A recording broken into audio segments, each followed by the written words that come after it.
I read Cornforth's 4 volumes on Dialectical Materialism.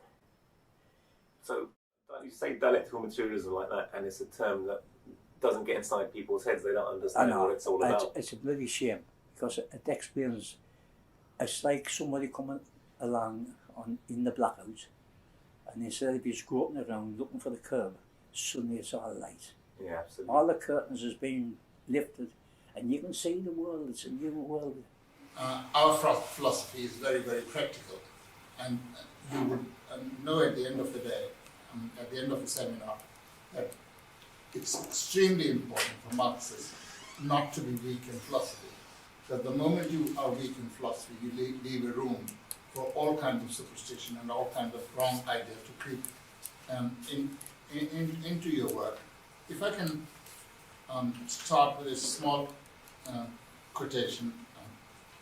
We must understand that no natural science, no materialism, whatever, can hold out in the struggle against bourgeois ideas and the restoration of bourgeois philosophy without a solid philosophical basis. In order to give aid to this struggle and help to carry it out to its successful conclusion, the natural scientist, this is what Lenin is recommending to the scientists, must be a modern materialist, a conscious adherent of materialism, which Marx represents. That is, he must be a dialectical materialist. Modern natural scientists will find in the materialist interpretation of Hegelian dialectics a number of answers to those philosophical questions which the revolution in natural science has brought to the front and which caused the intellectual admirers of bourgeois fashion to slip into the reactionary camp. The decisive thing, Lenin goes on to say, in Marxism, is revolutionary dialectic. Dialectical materialism destroys the old barriers between theory and practice. Its essential character as a world outlook is not only to discover the nature of reality, but to transform reality. This is one of Marx's famous theses on Feuerbach, where it's written at the bottom of his statue, which Marx is very at Heidegger. The philosophers have hitherto only So our theory is not a dogma, it's a guide to action. We look at our theory, it tells us a certain method of approaching the phenomena of nature as well as the social life of society. And it gives us a philosophy which is materialistic in its interpretation, dialectically interpreting the phenomena of nature. That's what dialectical and historical materialism is. And it's the principles of dialectical materialism applied to society which become historical materialism. So I should say no more, and I ask Dr. Broad to instruct us. Thanks very much.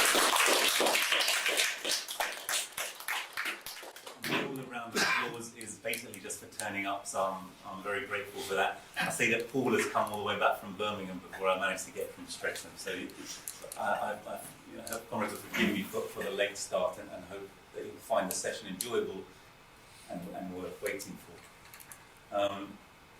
Paul's quote reminded me that when looking at the phenomena of nature, we often find that nature has found similar solutions to the same problem in different places. Similarly, when you look at the study of human ideas, you find that different people, different civilizations come up with the same kind of solutions to the same problems without contact with each other. And different people take different, if you like, explanations for why that might be. It's really interesting to see to what extent scientists come up again and again with the basic principles of dialectical and historical materialism, certainly dialectical materialism, but they grope towards it. They grope towards it, I think, because the subject of the matter with which they're dealing, matter, the material world itself, brings them back again and again. They observe those patterns primarily throughout nature, but each time it's like they're rediscovering the wheel. They haven't got like a guidebook, a fundamental philosophical orientation which helps them to think in that creative way in the first instance, and dialectics can certainly play that role. Dialectical and historical materialism is the philosophy of Marx. And there are several lovely textbooks that I think all of us should be familiar with.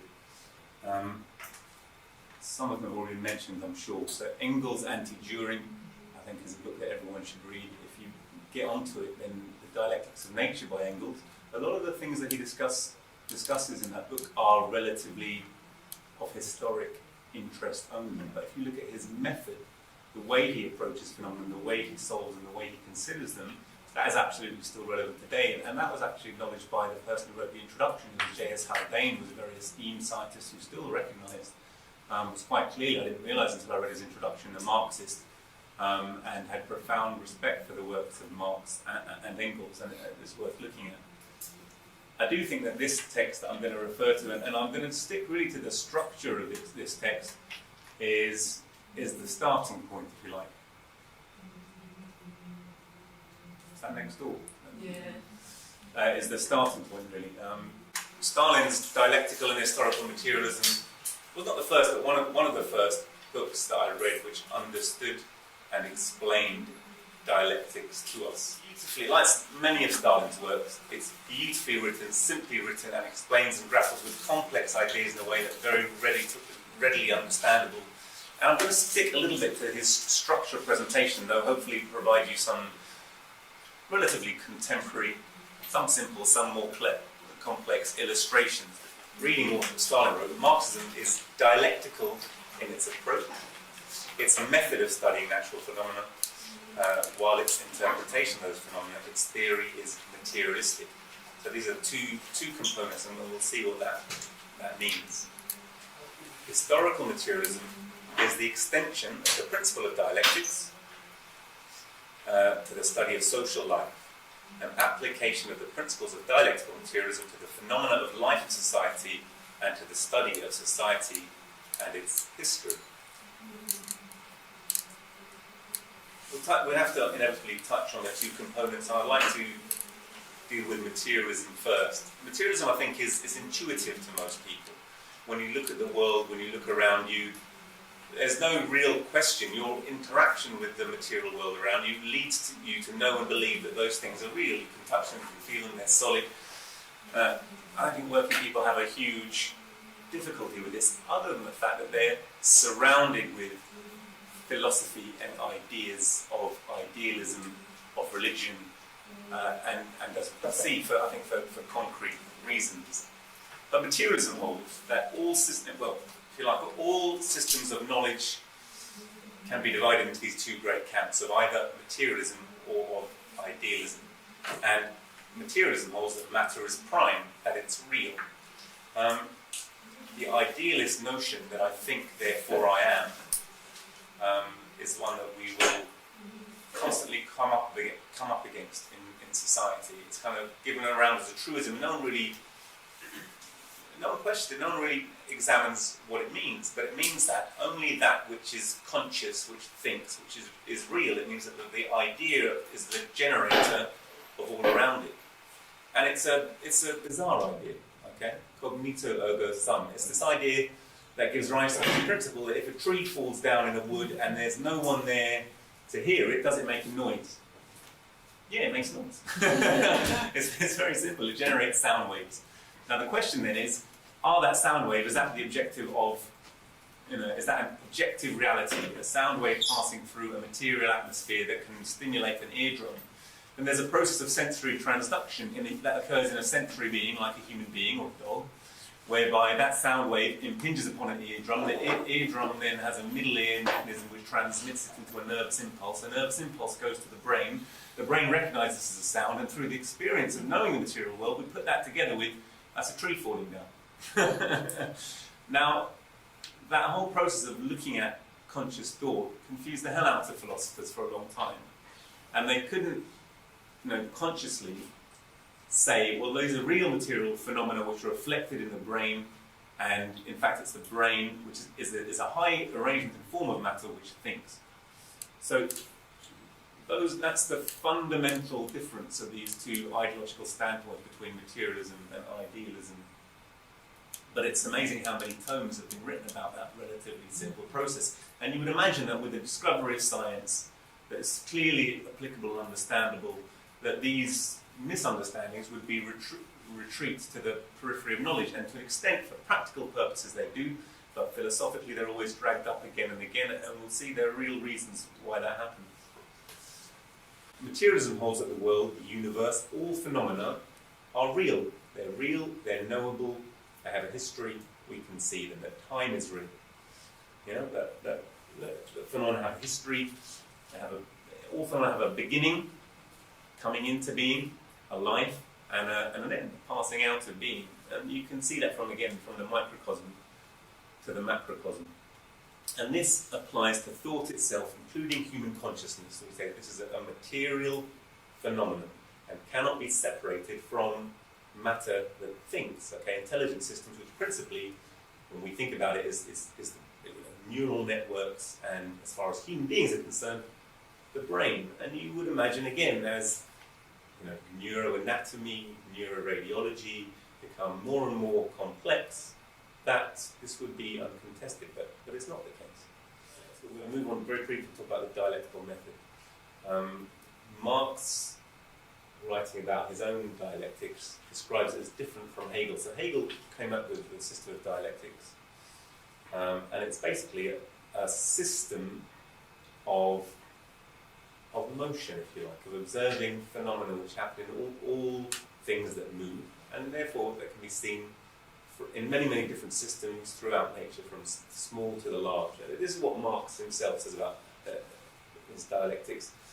And we must bear in mind that Hegel himself came up with these beautiful observations and was very important in revolutionizing philosophy and our approach to knowledge. It emphasized all the time the importance of grappling with a phenomenon, of studying it, okay, of doing research, of actually acquainting yourself with all aspects of a phenomenon and putting that together before your interpretation, before your ideas. So taking, like the scientific method, taking your conclusions from the necessary study. Nevertheless, he remained an idealist. So therefore Marx said, my dialectic is not only different from the Hegelian, but is its direct opposite. To Hegel, the process of thinking, which under the name of the idea, he even transforms into an independent subject, is the demiurgos, the creator of the real world. And the real world is only the external, phenomenal form of the idea. With me, on the contrary, the ideal is nothing else than the material world reflected by the human mind and translated into forms of thought.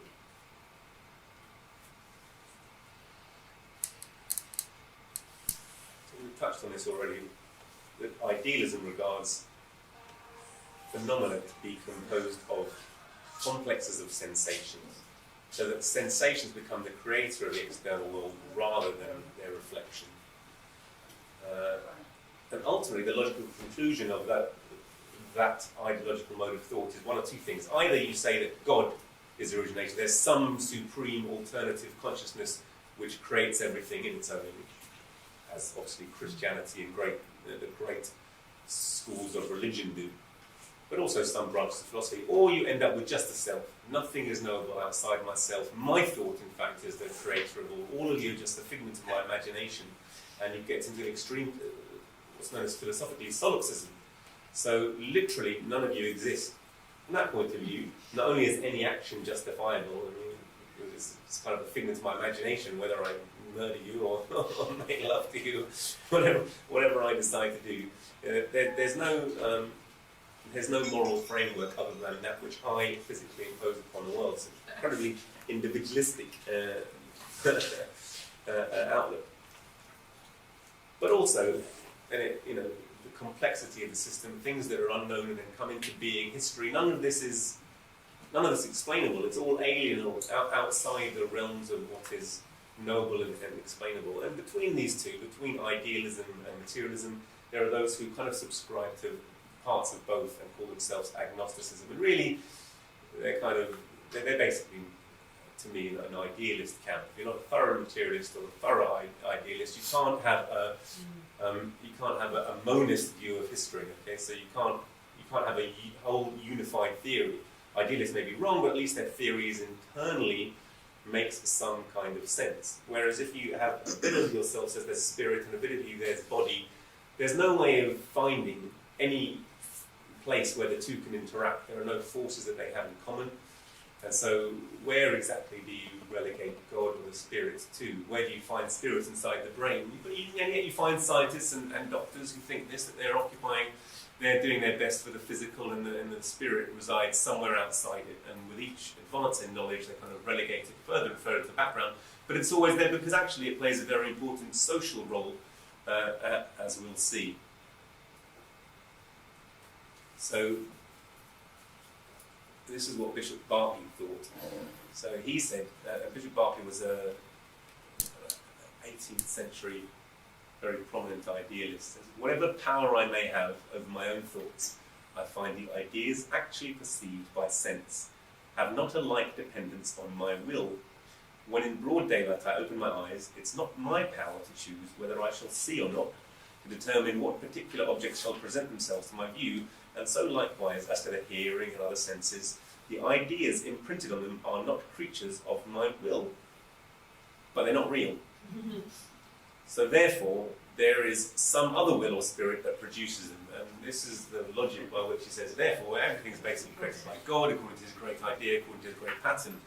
And it's a bizarre position to kind of hold to, given the modern levels of knowledge and understanding, and yet people do.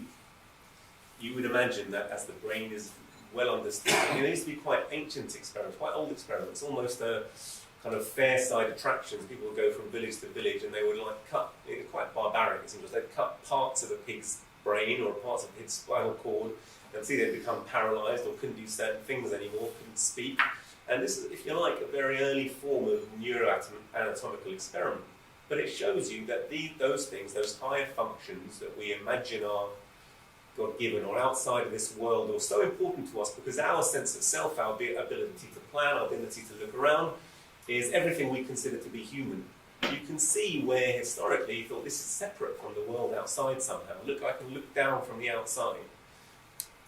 But increasingly you can see, you can take SPECT MRI, so you can take positron emission tomography linked with CT scanning. You can get people to perform tasks and see which areas of their brain light up. You can very carefully map higher consciousness, lower consciousness, reflexes to parts of the brain.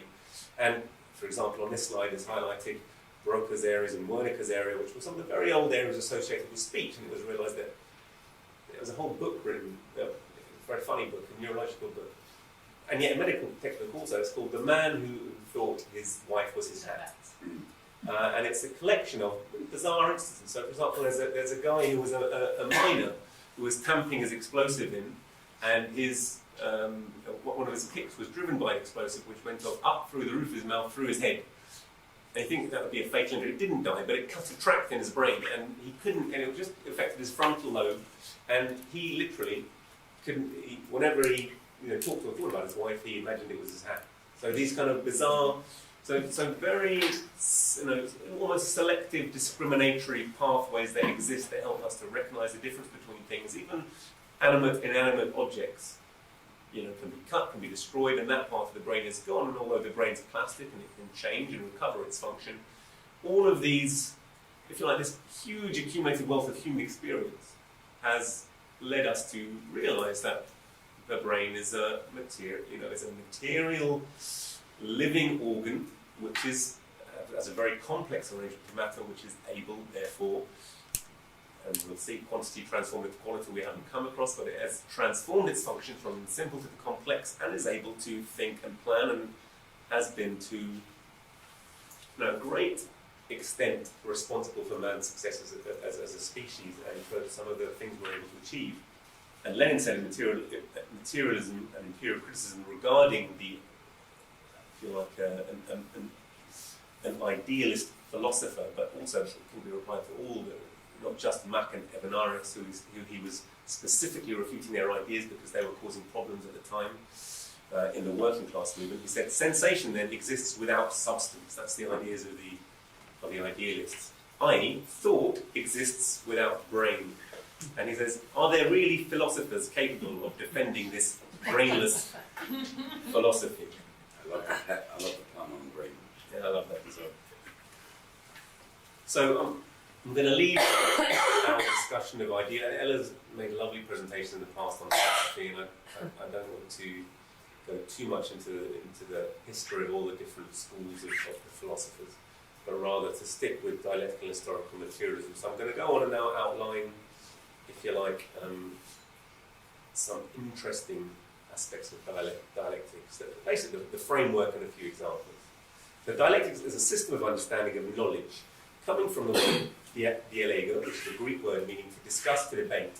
And it was the way they used to get to the truth of a question. They would say you should come up with a thesis, which is your idea. If someone disagrees with you, they should present their antithesis, and through arguing it out, you would arrive at the truth of a subject. Which are the salient features of both my argument, your counter-argument, which are actually, can lead you to assimilate those into a synthesis, which is a higher understanding, a higher truth. And this is not just a way of arguing, but it's a way of considering the material phenomena of nature.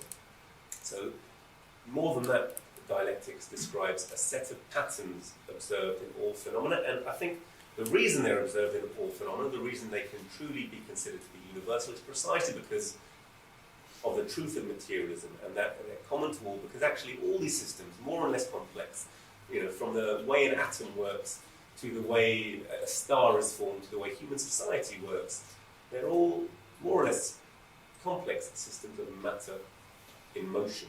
And really dialectics is a way of describing and considering patterns of movement that we see in all phenomena. And once you're conscious of them, you don't try to... The accusation against Hegel was that he was trying to impose his three-card trick of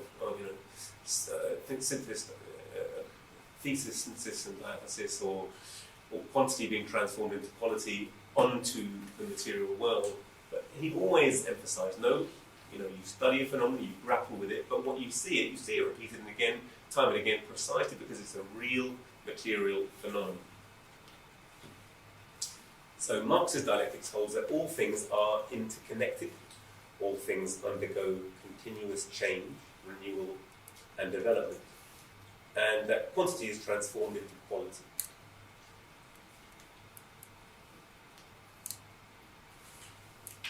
Excellent. This is something that we learned pre-GCSE, isn't it?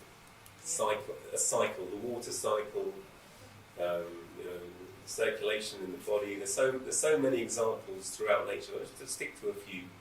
But the fact that evaporation occurs, forming clouds pass over the land, form rain. Transpiration occurs from leaves, and there's a cycle of water. So there's a tremendous interconnection between these big geographical phenomena, which were previously considered isolated, was now so mundane as to be uninteresting almost, because it's an assumption. But these great phenomena of rain, why does rain happen? Why, when you cut down the trees, does the environment become dry and barren? Okay, the interconnectedness of these phenomena, the interconnectedness between plants and animals, the carbon cycle. That's saying that you can't have life with one without life with the other. When we breathe out carbon dioxide, when we metabolize energy and respire, that carbon dioxide is essential to the life of plants. Plants breathe in the carbon dioxide and create oxygen for us. All this interconnectedness of phenomena of life are a fact with which we're all familiar. So the idea also of global warming, I think, has to be considered in this context. That man's activity affects the life of the planet around us. That if we burn enough fossil fuels and we create a greenhouse effect, the temperature of the planet will warm. You cannot look at a phenomenon in isolation, and yet, politics and material interests drive humanity to do so. There's a huge lobby of climate change deniers in the United States, and they're very much connected with the gas and oil industry. They're very much connected with republicanism, and they have a tremendous influence by the media on the consciousness of people, trying to deny there's any connection between the activity of man and the environmental consequences. That you must look at things in isolation. There's no, huge amounts of money is poured into refuting what scientists discover naturally in the course of their activities, precisely because material interests lead the bourgeoisie to defend even that which threatens the very existence of humanity. I think it's interesting in this context just to think about this Gaia hypothesis. So the extent to which systems are interconnected and interrelated. Science has this dichotomy because always, in order to understand a phenomenon, you need to try and break it down and look at a phenomenon in isolation in order to, first of all, to gain the knowledge and understand it. But then in order to truly see the way it works in the real world, you have to then put it back into a much more complex system of interactions with those other phenomena around it. And looking at this, there was a biologist, in fact, who came up with the idea, and it was James Lovelock in the 70s, that essentially all living things on Earth function as one superorganism that changes its environment to create conditions that best meet its needs, with the ability to self-regulate critical systems needed to sustain life. Basically, there's interconnectedness. What he's saying is all things are interconnected on Earth. And if you actually, he was also arguing that if you abuse one of those systems enough, you would take Earth outside the limits where it's able to self-regulate and self-perpetuate and sustain life. And so it's become the basis for a lot of environmentalist thinking, a lot of green thinking on the Earth. That you have to understand things in their interconnectedness and respect those. When we're creating conditions to help man, we also have to preserve our environment. So that all things are interconnected, I think, is understood. But also when we look at material phenomena of society, we're constantly told that crime is antisocial behaviour is because of the action and the choices, free choices of individuals that have nothing to do with the society in which they're nurtured. But to look at behaviour, antisocial or otherwise, in isolation from the questions of human society, of the condition. The French materialist said if you want to create civilized human beings, you have to create civilized conditions in which they live. And this was an idea echoed throughout Victor Hugo's works, which always had a lot of resonance with me. It's kind of self-evident. But if you look at modern conservatism and the way they talk, Margaret Thatcher, there is no such thing as society. There's only the individual and the family. There's no relation between the two because they don't want you to look at the greater crimes of capitalism, which have led to the conditions of society, which led to people being broken, isolated, and behaving in antisocial ways. So they don't want you to look at it, behaviour in connection with unemployment, poverty, with education, health, welfare, exploitation, war, the crimes of capitalists. All of those things should be, kept strictly separately. But if you look at any really good sociological work, even if you look at documentaries like Bowling for Columbine, you should put all of these phenomena. Why are there mass shootings in the United States? Why is it that you wake up every morning, there are more mass shootings than days of the year, someone was telling me, in the United States. And yet, while I was there, there's so many that people become blasé about it. And no one wants to say there's any connection between these phenomena, which people find so abhorrent, and just the daily conditions of life. And quite clearly, there is. So all things are interconnected, okay? All things, moving on to our next point, better move on. All things undergo continuous change, renewal, and development. So something is always arising and developing, something is always dying away. Therefore, things must be viewed not as being fixed for all time, as being static and unchanging, as does metaphysics, but from the standpoint of their movement and change, they're coming into being and they're going out of being. And I'm going to start again with it by looking at nature. And there are so many things that you'll discover in GCSE geography, that sand dunes themselves, you look at them, you look at phenomena. Human beings, when they looked at phenomena, they saw the world as it was, and they imagined in the first instance, metaphysically, that it was just like this. It was like this from all time, it will always be like this, and it will never change. The more you study every phenomenon in nature, you see everything arises and develops, whether it's a simple sand dune, which starts just by wind blowing the sand into mounds, which get larger and larger, more and more established, get colonized by plants, etc., become persistently into a mature dune, and then actually into transition into the land. So something that we all study in GCSE geography. Oxbow Lake.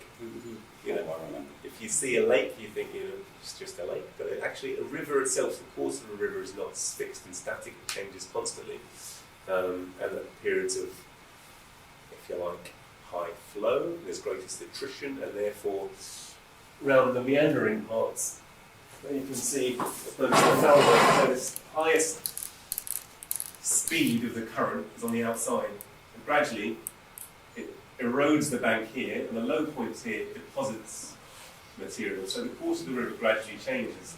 As it changes and changes, as it meanders, these come together, and eventually the river reroutes itself, leaving a full or partial oxbow lake. So these huge phenomena which don't happen within the lifetime of a human being, and so could have been difficult to interpret for some at first, you see are the result of a gradual change in natural forces.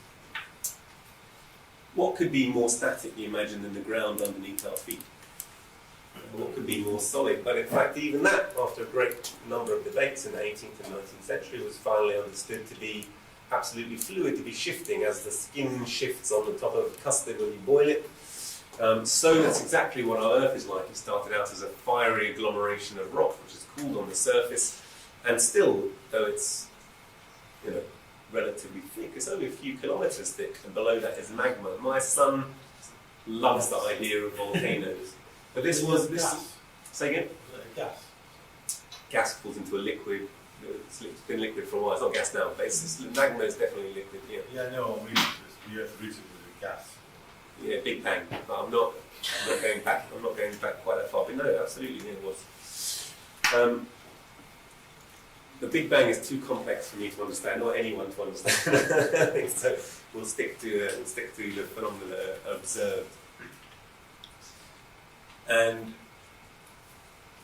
don't have to describe all the different plates, but if you look at the creative, destructive mountain ranges formed within geological time frame, not within human time frame, but it's measurable that the mountains of the Himalayas, for example, are growing, that plates that are either constructive, so beneath the seas, particularly in the Pacific and Atlantic, there are entire ridges where continents are moving further apart. Cables that stretch from one continent to another used to actually physically break over time because they are being stretched. Okay, and now that's understood and built into their engineering.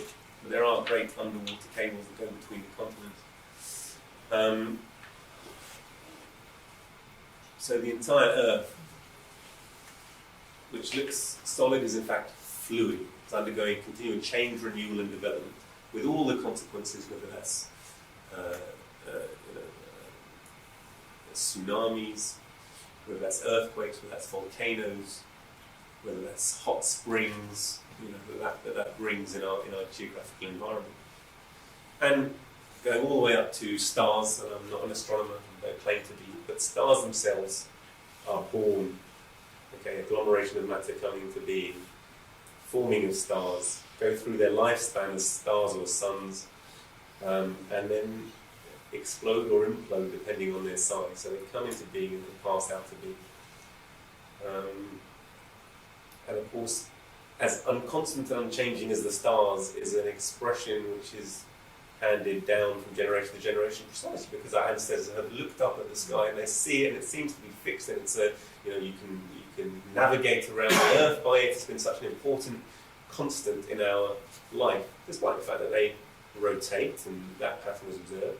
The stars themselves are there, they're giving great names of their systems, but in fact every single one of them, when we look at them, we're not actually sure whether they're there or not, because their distance mean that they have already gone out of being, they have already passed out of being, and occasionally these phenomena are observed.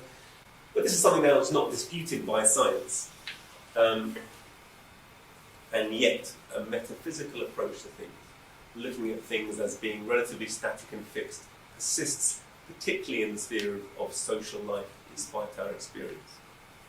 And of course, mankind himself has evolved and developed, and you can decide where you stand in that hierarchy. I'm afraid I may have regressed a little to that stage. That was me last night trying to prepare this presentation for you. It looks a bit like it. Thank you. So nature, says Engels, is the test of dialectics, and it must be said for modern natural science that it has furnished extremely rich and daily increasing materials for this test, and has thus proved that in the last analysis, nature's process is dialectical and not metaphysical, that it does not move in an eternally uniform, constantly repeated circle, but passes through a real history.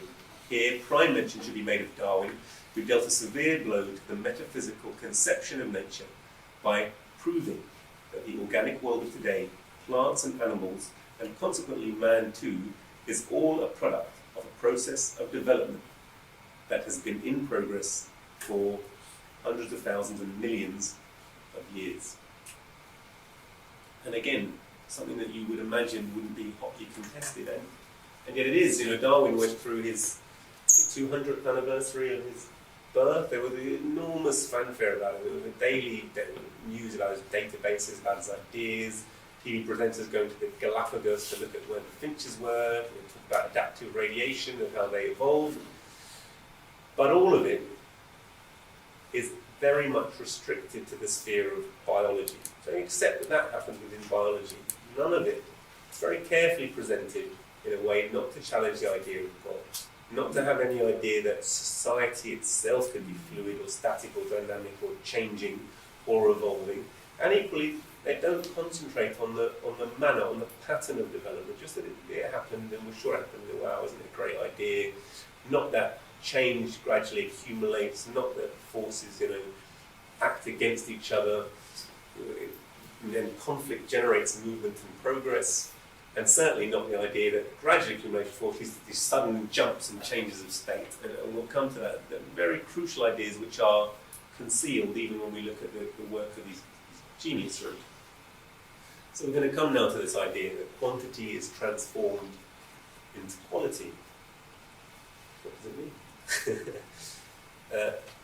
So it's the idea that development does not occur as a simple process of smooth and even change, but as periods of slow, gradual, and almost imperceptible quantitative changes which accumulate over a period of time, leading in turn to periods of rapid, abrupt, and fundamental change, that this latter qualitative change takes the form of a leap from one state to another.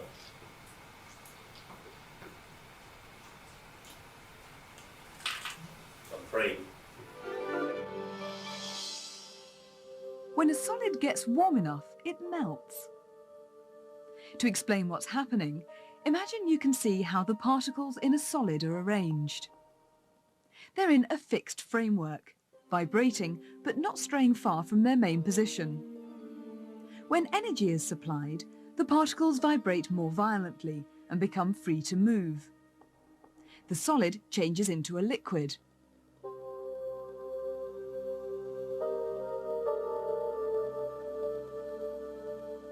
Melting involves a transfer of energy. This can be illustrated by putting an ice cube in a sealed container, leaving another one empty. The air on the left is at 25.5 degrees Celsius. As the ice melts, it takes energy from the surroundings. The temperature of the air in the right-hand container has fallen by about 3 degrees. Energy is also needed to change a liquid to a gas. So, what's happening to the particles this time? In a liquid, the particles are free to move around. Heating causes them to move around more quickly. Those which have enough energy escape from the liquid, forming a gas. This is evaporation. Ether evaporates at room temperature. It's taking energy from the surroundings and disappears in less than 5 minutes. It's possible to see how different liquids take heat from their surroundings using thermometers wrapped in string. They all start off at room temperature.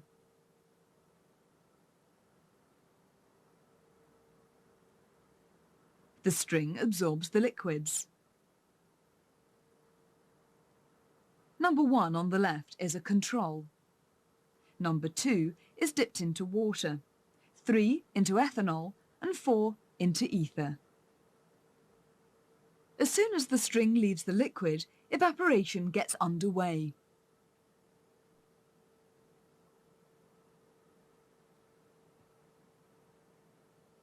The temperature of thermometers 3 and 4 quickly begins to drop.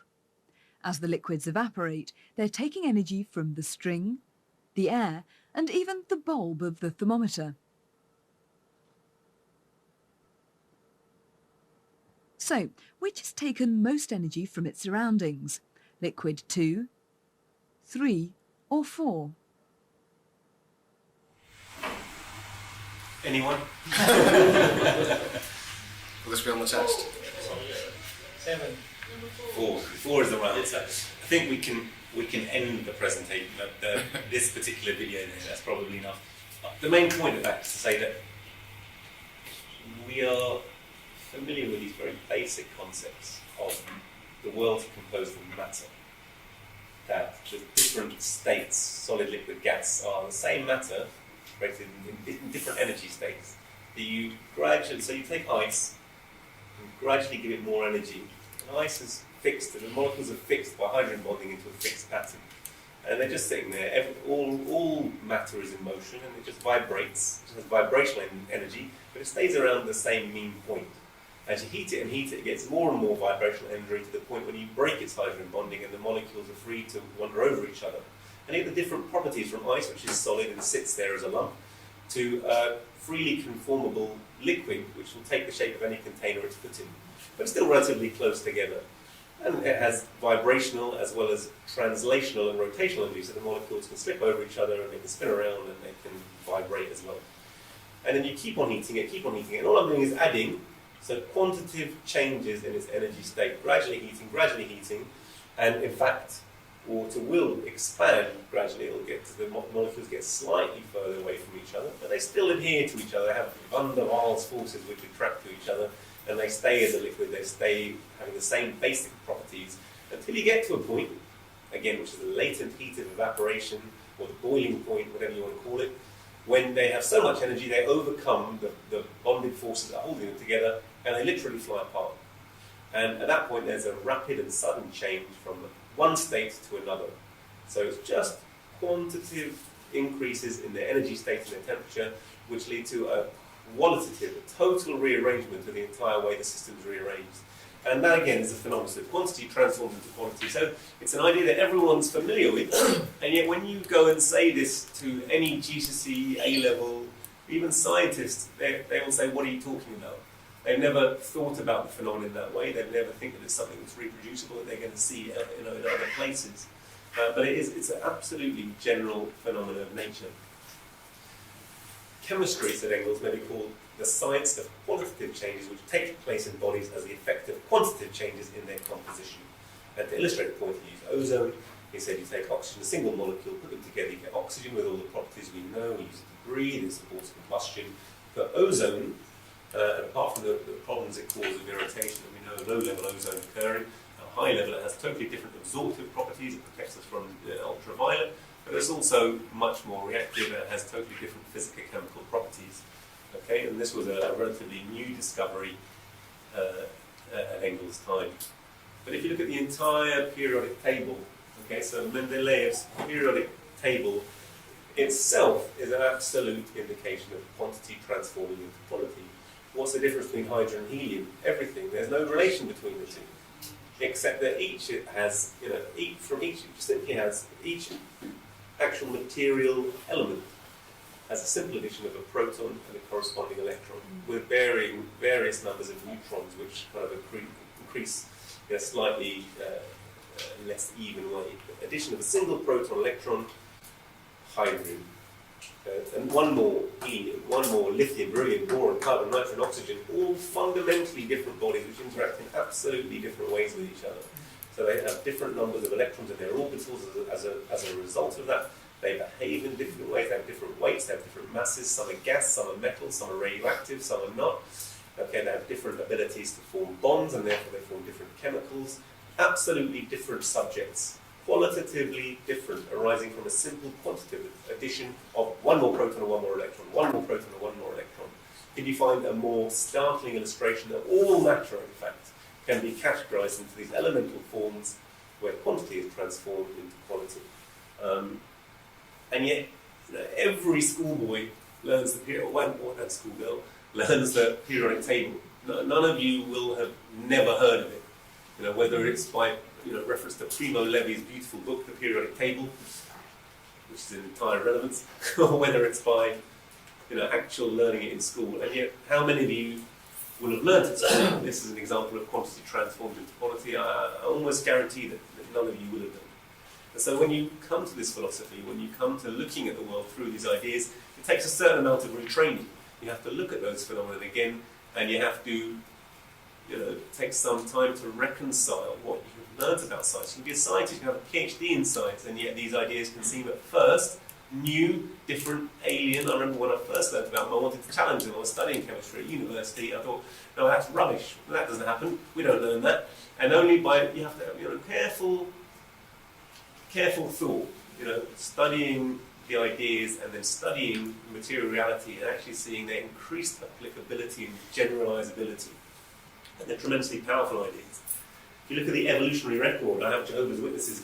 Jehovah's Witnesses is something that comes a lot recently, because I talked to Billy Vincent and he said we must go door to door to see people, to sell them our papers and to give them our ideology. A bit like a Jehovah's Witness. But he's very keen on that idea. Jehovah's Witnesses, when they come and they sell you their ideology, antediluvian as it is, they'll give you their magazine and they will tell you that fossils are not real.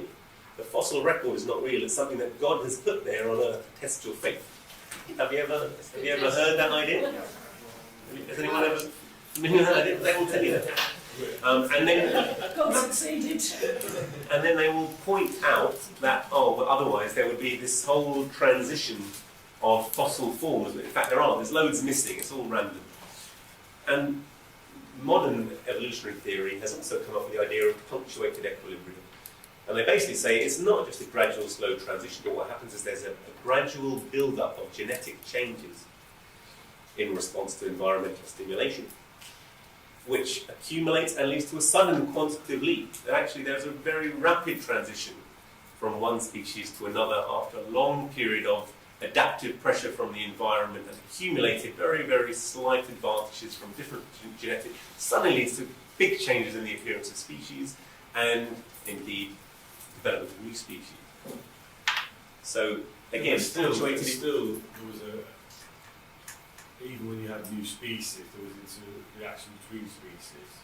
So over time, new species can no longer interact with each other. So there is a transitional phase as well. Of course, there's a transitional phase. Yeah, let's just talk about the manner in which the transitional phase occurs. And again, it's actually seen that there's this periods of very slow change and periods of rapid change. And that those are not ideas that Marxism has imposed on the discipline, but the discipline has come up with the idea of its own without any reference, without even any knowledge that there was this phenomenon, quantity transforming into quality. And it's described it precisely because it's a real material phenomenon. That's really, I think, is the power of the observation that it's not Marx or Hegel who's imposing it on the field of knowledge. They themselves are coming up with it because it's a real material phenomenon, but absolutely confirms the correctness of this ideological and philosophical outlook. So internal contradictions are inherent in all things and phenomena in nature.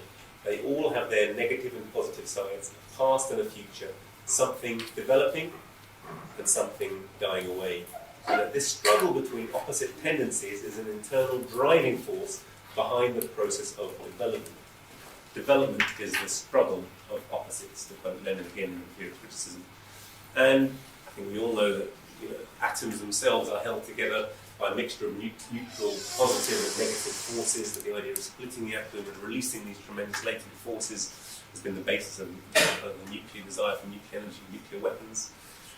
But just the simplest of reactions, simplest reactions that happen inside your body every day that are responsible for keeping your body in the right pH balance, that when we burn energy inside us using the Krebs cycle to release energy, we produce carbon dioxide from sugar, basically, from burning sugars and carbohydrates and fats in our body.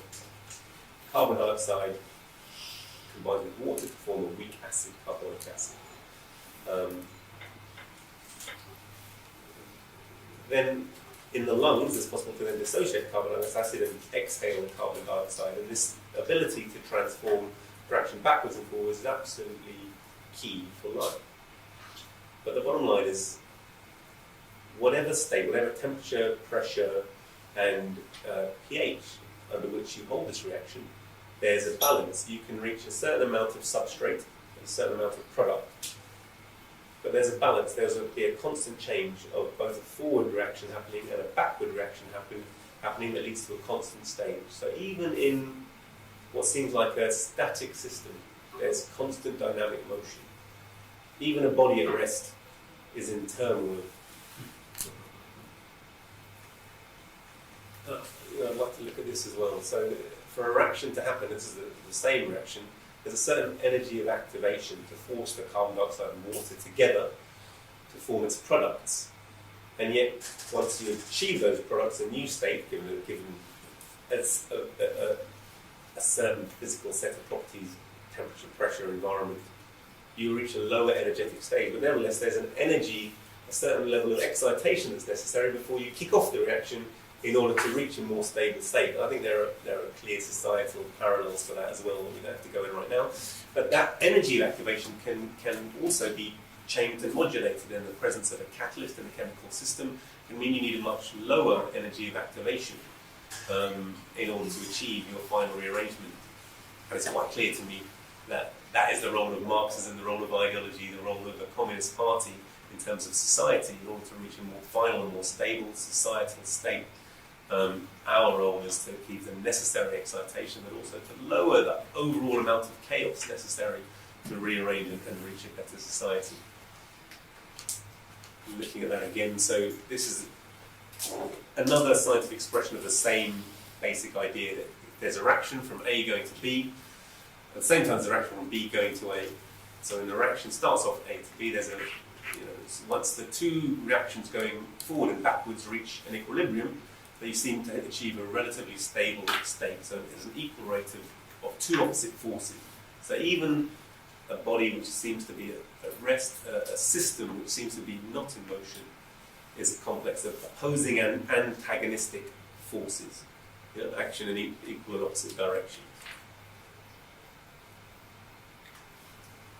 I think that's a nice way of looking at it. That there's so the seesaw can be absolutely still, but it's a product of forces acting in opposing directions. So motion is the mode of existence of matter, and even that bodies that are at rest are in fact in turmoil. It's not entirely intuitive, and the more you think about it, the more obviously correct it is.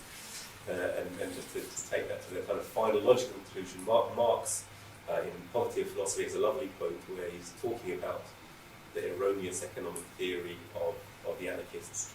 And he says the only immutable thing is the abstraction of motion itself, or as that's kind of bastardized, if you like, the popular form, the only constant is change. I hear people say it all the time without kind of attributing it to its author or to the school of philosophy to which it belongs. But it's a very profound idea. So historical materialism states quite simply that if all systems are more or less complex forms of matter in motion, then the principles of dialectics can also be applied to the study of society, and the application of these principles to the study of life and history of society leads us to some conclusions. And really, I think that's the body of the substantiation that I'm going to provide. And I'm just going to, towards the end of the presentation, just go through quite succinctly ideas that will, I think, be familiar to you, but won't be familiar and rational to everyone in our society, and to see that they're an extension of the same philosophical outlook applied to the study of society, the history and life of mankind today. So human society and its history cannot be artificially separated from the rest of the material world, but that is obviously the effect of an idealist output, which puts ideas, the mind and consciousness, as entirely separate from all material phenomena, and therefore says whatever you discover about the material world can't be extended into the realm of ideas, into the realm of human society, into the realm of life. It's to put this artificial Chinese wall between it, and that's precisely its use to an exploitative society, the bourgeoisie especially, who look at the working class and say your position is to be exploited for all time. So it too follows laws of development in human society which are knowable and must be studied and understood by the proletarian party. And in this light, history is not merely an agglomeration of accidents, but the study of the development of society according to regular laws. The struggle for socialism is taken forever from the realm of dreams and put on the precise foundations of a science by this outlook. And it's in this sense that Marx and Engels are the founders of scientific as opposed to idealist or utopian socialism. So if the world is in a constant state of development, if the dying away of the old and the upgrowth of the new is the law of development, then it is clear that there can be no immutable social systems, no eternal principles of private property and exploitation, no eternal ideas of the subjugation of the peasant to the landlord, of the worker to the capitalist, as Paul was telling us with his contractual negotiation between, free and equal contractual negotiation between he who holds the means of production and he or she who has nothing. You can see there's never going to be an equal negotiation, but there's no immutable law of exploitative society. Hence, the capitalist system can be replaced by a socialist system, just as at one time the feudal system was replaced by the capitalist system. And we know that not only from the sphere of philosophy, but we know it from the sphere of practice, which is why, of course, yesterday we held our fantastic event to celebrate the October Revolution, and that's precisely its practical significance. It's possible to get rid of exploitative society.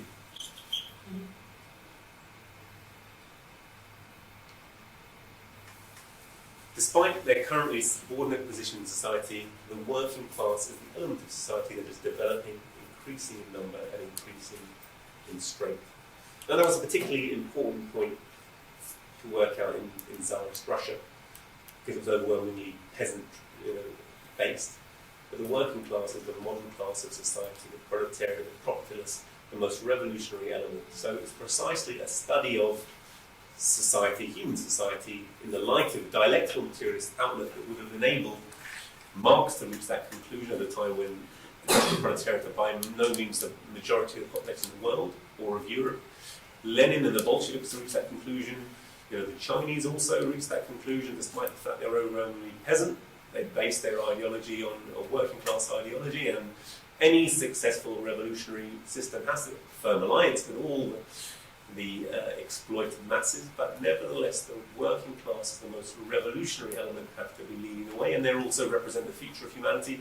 All humanity will become working class in the process of the struggle, in the process of the development of capitalism, of its degradation of feudalism, and our struggle for socialism. We will proletarianize all remaining aspects of the peasant class as well, to their huge benefit.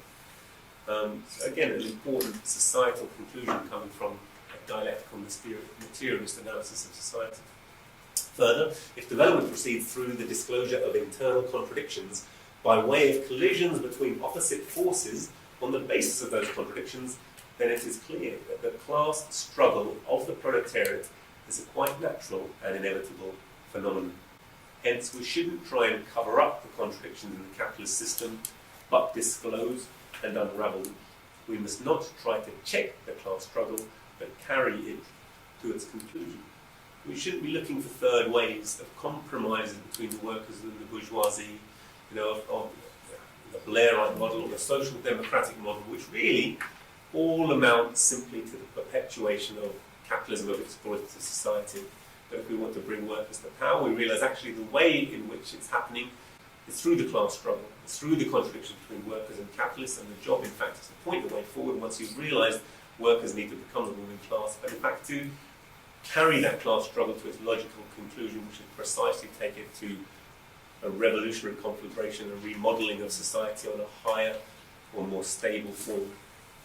So further, if the passing of slow quantitative changes, gradual accumulation of injustice, pent-up anger and frustration, realising that this world and the system is not set up to actually meet the needs of the vast majority of human beings. So slow quantitative changes passes into rapid and abrupt qualitative changes is a law of development of all things, including society. Then it's clear that revolutions made by the oppressed classes are a quite natural and inevitable phenomenon. And the study of history quite clearly shows that. You know, from slave rebellion through, you know, bourgeois risings, through modern Soviet history, through the history of all working people, through the national liberation, anti-colonial struggle. Revolutions are everywhere, and they're happening today in modern society. And it's not Marxist that makes it. As much as I love to imagine that our party has the power to make these revolutions happen, they're quite happening independently of our will. Okay, so quite clearly are a product of development of human society. Hence, in order not to err in policy, we must be revolutionary and not reformist. You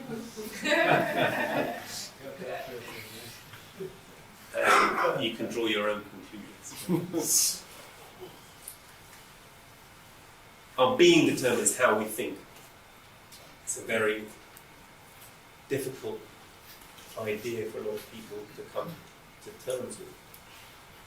That we're not absolutely free agents just to come up with any idea, irrespective of when we lived, how we lived. If nature, the material world, is primary and mind, thought, is secondary, the same can be said of human society as a whole. It is not the consciousness of men that determines their being, but on the contrary, their social being that determines their consciousness, which is why different societies with different ways of sustaining themselves have different modes of thought. And in fact, the metaphysical view is very classic of a feudal society where social relations seem to be fixed for all time. You were born as a peasant, you were born as a serf, you live as a serf, you give certain duties to the Lord, he'd give certain to you. Everything was fixed and understood. It was by age-old custom. Seemingly, it had been like this from time immemorial, from generation to generation. There would never be any change, and that was the way to look at the world. The sun came up, the sun went down, the sun came up, the sun went down. The seasons moved in an eternal cycle. Everything was fixed. Nothing really changed. It's only natural, therefore, to think everything's God-given. The position of the Lord is God-given, as my position as the serf is God-given. It's natural to think in that way. But as that began to change, as the mode of production was revolutionized, as the mode of production revolutionized the actual needs of society, the way that society needed to organize itself, needed to change, that started to reflect itself in men's ideas. Men started to say, this isn't just, this isn't right, it's not eternal, it's not God-given. And to the extent that they couldn't yet fully rationalize the reasons why it had to change, they simply said it's human nature that it must change. Or that it's my God that says it must change. God's idea has changed, God's plan has changed. God's working his way through me. Cromwell was the great believer of God's Englishmen come to get rid of the feudal nobility. But actually what they were doing is saying our way of producing our subsistence is changing, our needs of organising society has changed, and therefore no taxation without representation. If I have economic power, if now I'm the power in the land, I want political power, and my whole thoughts were revolutionised. Hence, in different periods of history of society, different social leaders, theories, views, and political institutions are to be observed. If under the slave system we encounter certain social ideas, theories, views, and political institutions, under feudalism others, and under capitalism others still, this is not to be explained by their nature.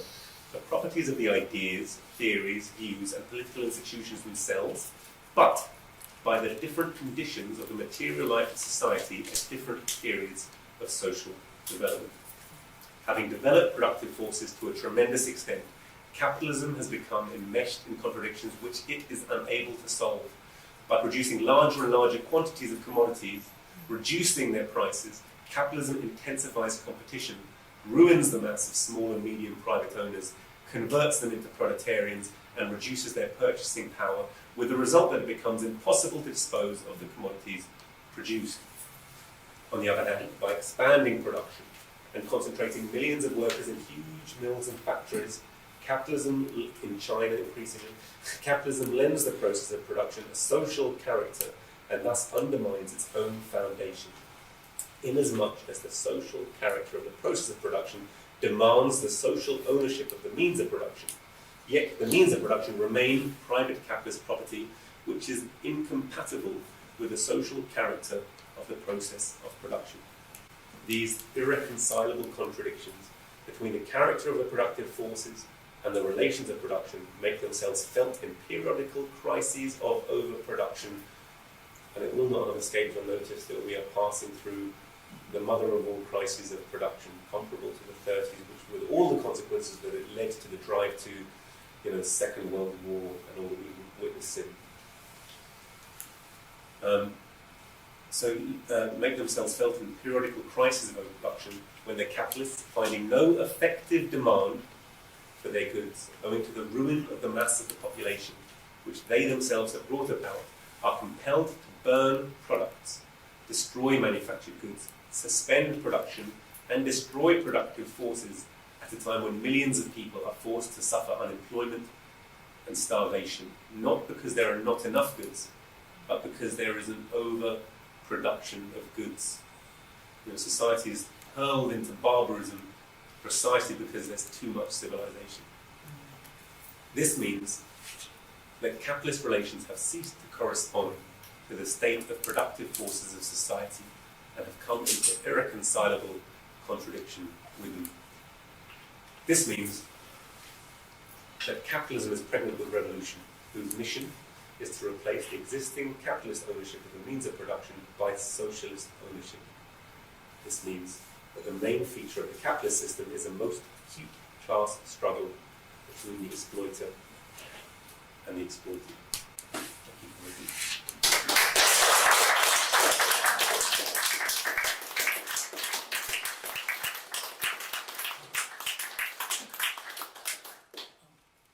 Thank you indeed for that very erudite presentation.